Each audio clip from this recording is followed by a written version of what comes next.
Hello there, I'm Barry Robinson, and I've come down to the Sealife Centre in Scarborough to find out exactly what happens here. They've got all sorts of exotic fish and seals and all sorts of things. So why don't you follow me in? We're going to go and have a look and see exactly what's happening in the Scarborough Sealife Centre. Come on.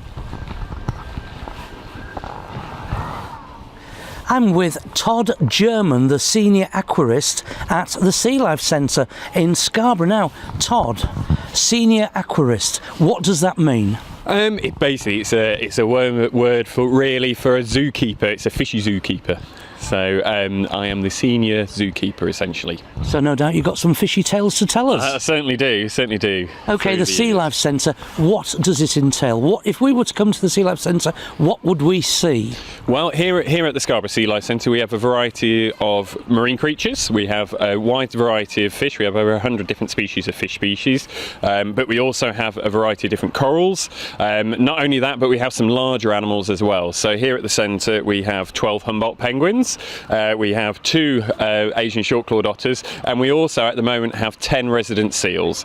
Alongside that, we also rehabilitate rescue seal pups as well. So they're ones which are not doing so well in the wild, that need to come in for a little bit of TLC, and then we're able to release them back out into the wild. So if somebody saw a seal on the beach and it looked to be in difficulties, do they give you a ring and say, yeah, we found this seal, come and help us? They certainly do. We serve quite a large stretch of coastline from about Hartlepool down to Hull, and we get calls off the general public. We work alongside another organisation called British Divers Marine Life Rescue, and between ourselves and them, we will go down, we'll assess these seals, because quite often seals actually do spend quite a large portion of the time hauled out just resting, and sometimes those seals just need leaving alone, a little bit of peace and quiet. But obviously there's some seals which aren't doing so well and are suffering from various different ailments, and we'll do a fair assessment on them along with a vet and bring them to the Sealife Centre for rehabilitation.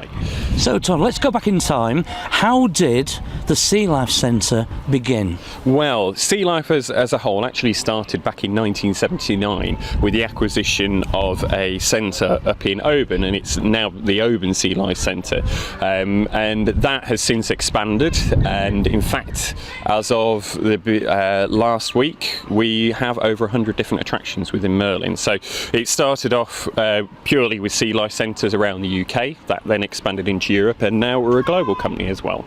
So all over the world? Absolutely. Sealife International? That's it.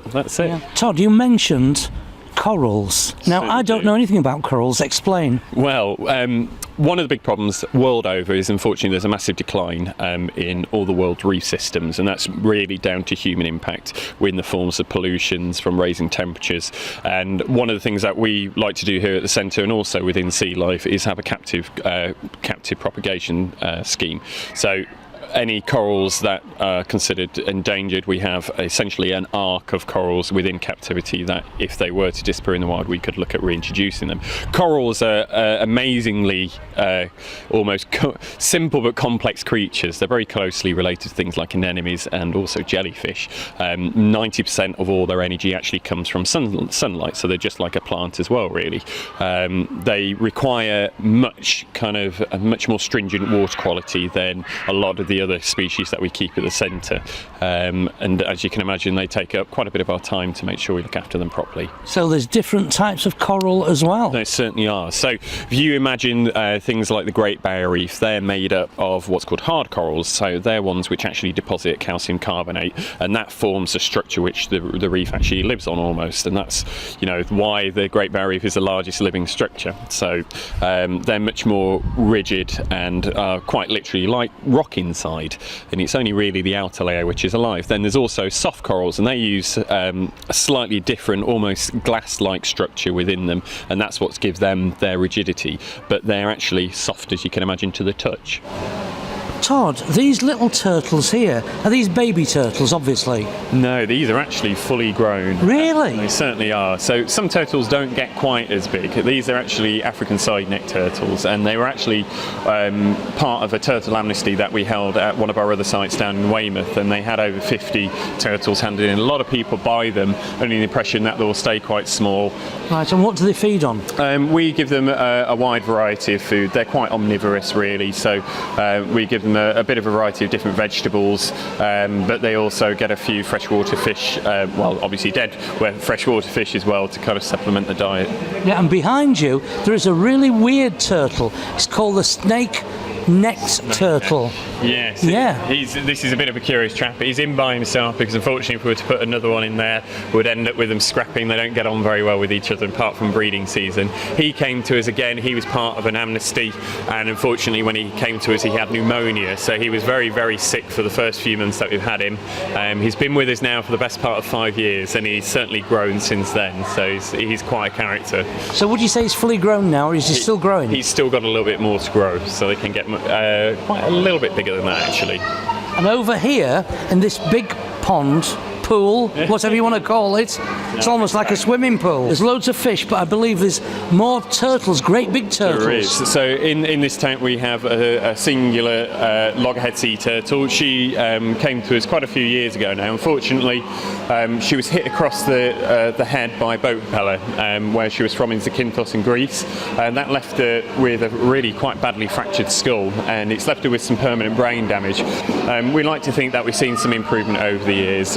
How can you tell how old she is? Well, the way that you can really age a turtle is measuring what's called the curved carapace, which is actually the length of the top shell, and that gives us a good guide and guesstimate to roughly how old she is. So we think she's between about 50, 55 years old, maybe a little bit older. So how long do they live for? Well, on average, the lifespan is, they say, to about 80 years, but it wouldn't surprise me, particularly in captivity, if we can extend that much, much further.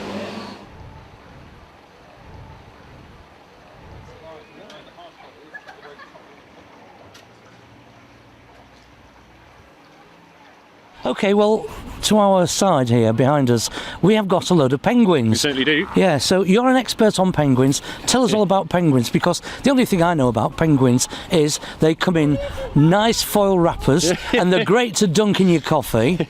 Or there's a supervillain called the Penguin in Batman. Then there's these things that look as though they're wearing evening dress. They do. They're amazing, amazing birds. They're very special to ourselves at the centre, but actually within the bird world they're pretty special. They're flightless animals. They have a very different physiology to most birds that you'll see flying around. They've got very dense bones, which helps them with their diving. There are around there's 17 species to 19 if you include the 2 subspecies of penguin in the world. The species that we have are the Humboldt penguins, and now unfortunately one of the most endangered species of penguin that we have in the world. And again, it's all down to human impact to why they've had a massive decline in the wild. So you say they're endangered. How are they endangered? Well, there are only around about 10,000 pairs of penguins in the wild, which is a very small number if you consider, for example, the population of Scarborough, I think, is over 50,000 now. So 10,000 penguins isn't very many at all. And unfortunately, there's been a big decline for over many years. So here they are behind us. Do they take a lot of looking after? Because I would have thought you just let them get on with their whatever they normally do. They do. I mean, we need to ensure that we're providing with the best kind of husbandry and care that we can provide, and that ranges from everything from giving them a nice variety of food. So here at the centre they get fed a mixture of herring, sprat, and occasionally the odd squid as well, which is something that 1 or 2 of them delicious fancy. So, squid. Yeah, two right. They are mucky little things as well, so they're not quite as conscious of their own hygiene as we are. They certainly look after their feathers, which they have to enable them to stay nice and waterproof, but they're not bothered if they get a bit of poo on them or where they nest in the nest boxes. So we have to keep their nest boxes nice and clean. That makes sure that they're not going to get any further health problems for anything like that. But they're an absolute pleasure and gem to work with.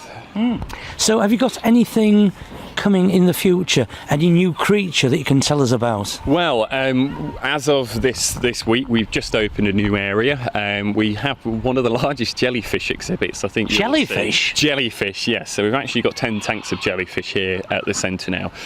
So some of them are native species, some again are tropical species. Again, they can be dangerous though. They can sting you, and some jellyfish, is it the man of war? Yeah, Portuguese man of war. Portuguese man of war can kill you. They certainly can. can do. I mean, the Portuguese man-of-war are quite a strange jellyfish. They're not actually a true jellyfish, but things like the box jellyfish, which you'll find around the coast of Australia, are very quite deadly. Small, aren't They're they? very small, Yeah. and I think, unfortunately, a lot of people get stung and they don't even see what stung them. The jellyfish that we have, some of the species certainly could give you a nasty sting, and then particularly things like the compass jellyfish that we have, and you'll find those in the UK waters. But several of the species don't have quite as potent as the sting as you might imagine. Right, okay, well, Todd, thank you very much indeed. pleasure.